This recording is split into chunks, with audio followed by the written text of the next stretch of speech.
बुल्ढाना जिले के जलगांव जामोद शहर में उद्धव बालासाहेब ठाकरे शिवसेना पक्ष ने किसानों के मुद्दों को लेकर एक जोरदार आक्रोश मार्च निकाला। इस विरोध प्रदर्शन में शिवसेना के पदाधिकारी और बड़ी संख्या में किसान शामिल हुए। प्रमुख पदाधिकारियों में शिवसेना जिला प्रमुख रहे और भी अन्य लोग शामिल रहे। संवाददाता संतोष कुलथे की रिपोर्ट। विभागीय अधिकारी या कार्यालयावर आले होते। आम्ही शेतकऱ्यांच्या ज्या मागण्या आहेत, सततचा जो पाऊस सुरू आहे त्याच्यामध्ये ओला दुष्काळ जाहीर करण्यात यावा।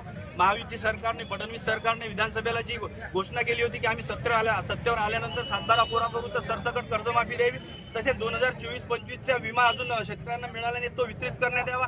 2023-24चा रब्बीचा विमा वितरित करण्यात यावा। तसेच 2023-24चे फळबाग उत्पादक जे शेतकरी आहेत त्यांना अनुदान वितरित करण्यात यावं, ते अद्यापपर्यंत त्याच्यापासून वंचित आहेत। आणि 2024च्या ढगफुटीमध्ये ज्या शेतकऱ्यांची शेती खरडून गेली त्यांना अद्यापपर्यंत लाभ मिळाला नाही, तो लाभ तात्काळ देण्यात यावा। अशा प्रकारच्या मागण्या घेऊन आम्ही शेतकऱ्यांचा एक आक्रोश या ठिकाणी शासनाच्या कानावर गेला पाहिजे, म्हणून शेतकऱ्यांनी या ठिकाणी एकत्रित केला आणि शासनाच्या कानापर्यंत तो आक्रोश पोहोचवला।